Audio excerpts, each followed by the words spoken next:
Hallelujah. सबको jam की मैं आशा करती हूँ कि आप सब लोग मसीह में ब्लेस होंगे और आने वाले समय में मसीह आपको ब्लेस रखेंगे। आइए हम मेरी भविष्यवाणी की पुस्तक में से आज के वचन को पढ़ते हैं, जो हमें अपोस्टल अंकुर यूसुफ नूला जी और पास्टर सोनिया यूसुफ नूला जी की ओर से दिया जाता है। आइए हम इस वचन को पढ़ने से पहले कुछ देर प्रार्थना में जाएं। धन्यवाद यीशु मेरे सामर्थ्य खुदा, इस वचन के लिए तेरा थैंक्स करते हैं पिता। तेरे लहू में कवर करते हैं पिता। ये वचन तेरे लोगों की ज़िंदगियों में 100 गुना फल लेके आया पिता। अंधकार की शक्ति पिता इन वचनों में से कुछ चुराने ना पाए पिता। जिन जिन लोगों तक तेरा ये वचन जाए पिता, वो ब्लेस हो, उनके घराने ब्लेस हो, उनकी फैमिलियाँ ब्लेस हो पिता। उनकी ज़िंदगियों में तेरा वचन पिता 100 गुना फल लेके आए पिता। अंधकार की शक्ति इन वचनों में से कुछ चुराए ना पिता। आगे के समय को तेरे हाथों में सौंपते हैं, तो मांगते यीशु नासरी के नाम से आमीन आमीन। आज का वचन, आप सबसे अलग होंगे। पर इजराइलियों के विरुद्ध क्या मनुष्य क्या पशु, किसी पर भी कोई कुत्ता भी ना भौंकेगा। जिसमें कुछ जान लो कि मिस्रियों और इजराइलियों में मैं यहोवा अनंत करता हूँ।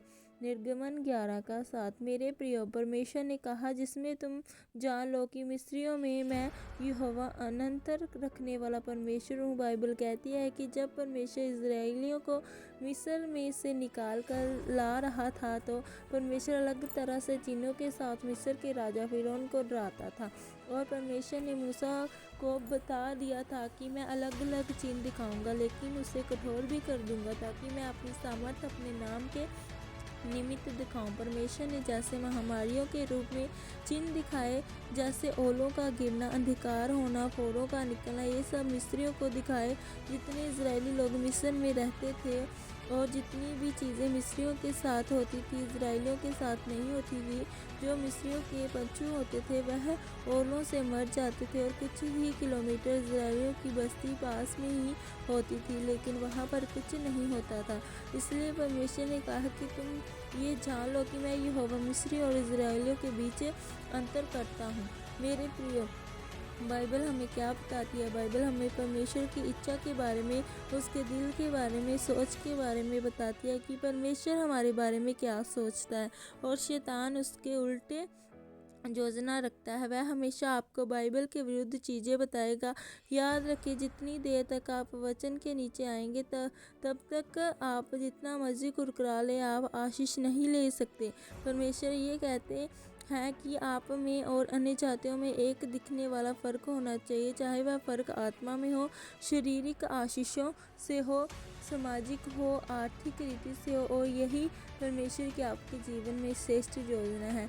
आप सोच कर देखें, वही एक जैसी बीमारियां आपकी हो रही हैं और वही बीमारियां अन्य जातियों को भी हो रही हैं, और अधिक रीति से संघर्ष आप कर रहे हैं, वही अधिक रीति से संघर्ष भी कर रहे हैं।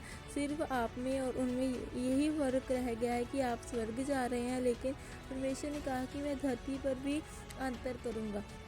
जब मिस्रियों ने देखा कि जो हमारे साथ हो रहा है वह इनके साथ नहीं हो रहा, और इसी वजह से वह उनसे डर गए और उनको मिस्र से जाने दिया, और उन्हें अपना सोना चांदी दिया, ताकि 430 साल की मजदूरी उन्हें एक साल में ही मिल जाए। अगर आपके और आपके अन्य जाति दोस्तों में जीवन में कोई फ़र्क नहीं है, तो इसका मतलब आपको प्रार्थना की, पवित्रता की और परमेश्वर के में लंबा चलने की ज़रूरत है। परमेश्वर में कोई भी बोला गया वचन अपने आप पूरा नहीं होगा। अगर आप अपने जीवन में फ़र्क को देखना चाहते हैं, तो आपको प्रार्थना में जाना होगा, और सबसे पहला जो फ़र्क अंतर आपके जीवन में आता है वह आत्मिक फ़र्क है। इसलिए मेरे प्रियो, अगर परमेश्वर में बनना चाहते हैं तो अपने आत्मिक जीवन को बदलें, अपने प्रार्थना, उपवास और वचन पढ़ने वाले जीवन को बढ़ाएं, ताकि आप एक असरदार मसीही बन पाएँ। आमीन। प्रार्थना। ये प्रार्थना आपके द्वारा की जाए। सर्वशक्तिमान परमेश्वर, इस वचन के लिए मैं आपका धन्यवाद करता हूँ। परमेश्वर, मैं आपसे प्रार्थना करता हूँ कि मैं पवित्रता में चल सकूँ और एक असरदार फल लाने वाला बन सकूँ। प्रभु यीशु मसीह के सामर्थ्य नाम में आमीन।